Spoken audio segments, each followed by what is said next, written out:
perseverança como caminho para aquilo que nós chamamos de catarse, ou alguns chamam de libertação, outros chamam de iluminação,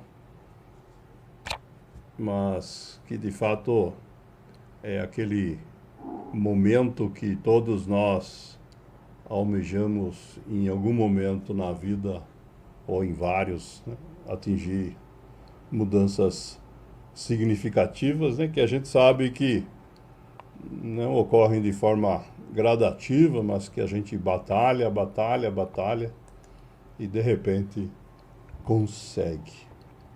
E exatamente esse é o espírito das frases que nós temos aqui para reflexão hoje. A primeira delas é do Chaplin, e diz assim: se as coisas não saíram como planejei, posso ficar feliz por ter hoje para recomeçar. O dia está na minha frente, esperando para ser o que eu quiser. Essa é uma oportunidade que nós temos a cada dia. Outra questão que está relacionada a esse momento de catarse, né, é que quando ele não acontece com a gente, mas acontece com outras pessoas, muitas vezes a gente não enxerga ele, né? Temos aqui o exemplo da Margot Robbie, atriz australiana contemporânea, né? Não só dela, mas de muitos atores, né? Se fala que de repente viraram sensação, né? Diz ela que foi do dia para a noite, né? Foi assim que as pessoas dizem, mas não foi do dia para a noite, ela afirma. Foram anos de trabalho duro. Ninguém vira uma estrela de cinema de forma milagrosa, instantânea, sem se preparar. Claro que precisa acontecer aquele momento especial, aquele filme que ganha destaque, etc. Mas é um processo que só ocorre se a gente perseverar antes. No mundo do esporte é a mesma coisa. Temos aqui uma frase da Serena Williams, né, jogadora de tênis americana, que diz que qualquer sonho pode se tornar realidade se você tiver disciplina e trabalhar duro.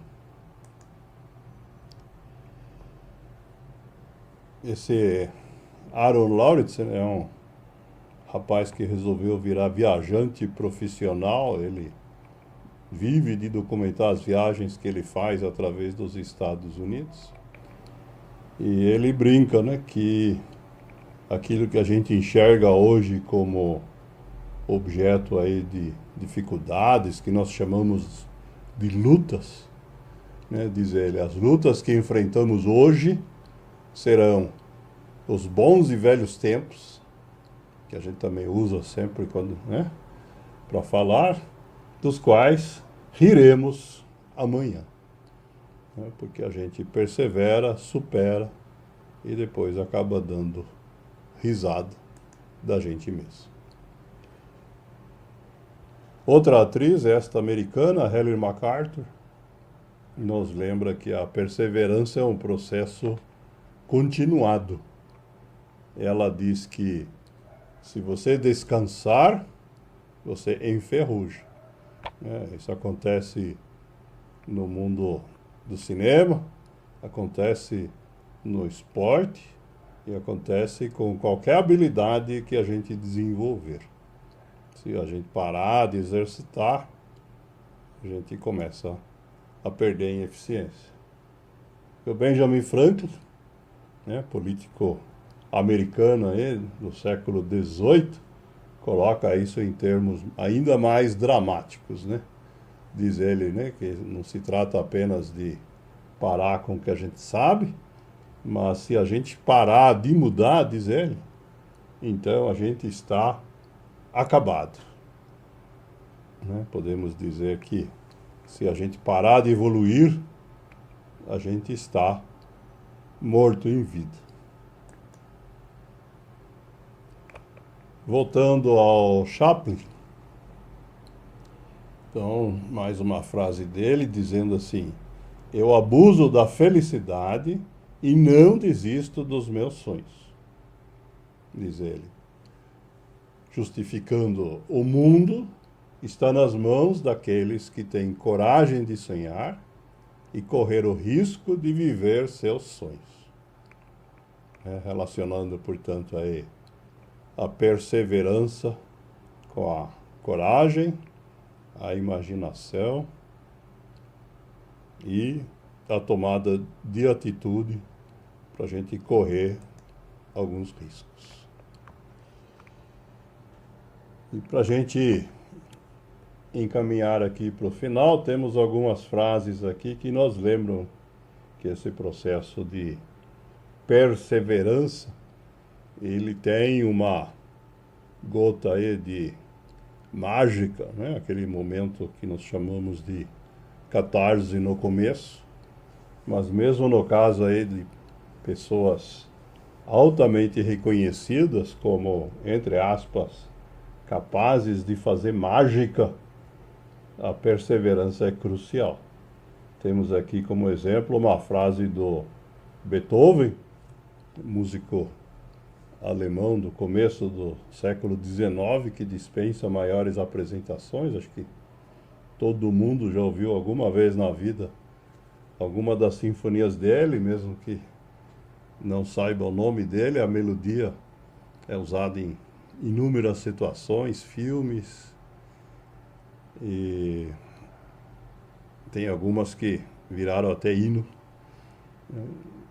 E uma pessoa tão brilhante como ele nos deixou essa frase aqui dizendo assim: o gênio é composto de 2% de talento e de outros 98% de perseverança. Lembrando a gente que, mesmo que a gente tenha muito talento, 98% do resultado depende da perseverança. Só para lembrar aí, Beethoven viveu pouco menos de 60 anos, era um compositor inspiradíssimo, mas ao longo de toda a vida ele publicou apenas 9 sinfonias, porque ele foi trabalhando nelas com perseverança até transformá-las naquilo que ele tinha mentalmente imaginado que deveria ser a música, mas que teve que ter muitas rodadas de melhoria para chegar naquilo que ele chegou, né? Lembrando que da metade da vida para frente ele começou a ter problemas de audição, e a última sinfonia, a nona, foi composta já em surdez total, né? E mesmo assim se transformou numa obra-prima da música que todo mundo conhece. Se a gente ouvir tocar, pode não saber identificar o nome do compositor ou da peça, mas a melodia todo mundo reconhece. Na mesma linha, não só no mundo da música, mas no mundo da ciência, temos aqui, para complementar essa questão, uma frase do Einstein, que diz assim: penso 99 vezes e nada descubro. Deixo de pensar. Caio em silêncio profundo até que a verdade me seja revelada. Essa frase é o reverso da medalha da frase do Beethoven, né? As duas formam um complemento uma da outra, né? O que Einstein está dizendo aqui, que quando a gente busca aquele momento de inspiração, a gente muitas vezes acaba entrando nessa autoexigência de fazer, fazer, fazer e nada descobrir. Então, o que ele nos aconselha, quando isso acontecer, é cair num silêncio profundo e deixar de pensar. É o que remete diretamente às técnicas de meditação, de várias linhas aí de meditação oriental. Seja a meditação, a contemplação, né? Criar um vácuo na mente que permita, né, usando as palavras dele, que a verdade seja revelada, isto é, que a gente permita que outros mecanismos, né, além da nossa mente racional, possam agir. Ainda assim,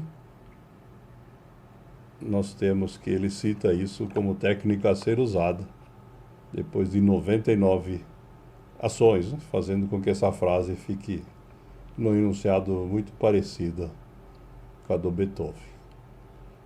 Então, com essas duas frases, né, a gente acaba tendo aí dois ensinamentos complementares para a gente conseguir aí entender que a perseverança, de fato, é o caminho que, em algum momento, embora a gente não saiba quando, nos leva para esse momento aí que nós chamamos de catarse. Para concluir, né, a catarse aqui é ilustrada por um ímã e um conjunto de bolinhas metálicas, né? O processo é mais ou menos como acontece, né? Para a gente imaginar. Se a gente tem um monte de bolinhas na mesa e a gente aproxima um ímã, no começo a gente vai conseguir puxar uma ou duas só. Mas na medida em que a gente insiste, esse processo vai se acelerando e em algum momento vai acontecer. E a gente vai conseguir puxar todas as bolinhas, só com ímã, né? Porque as bolinhas de aço acabam também se magnetizando.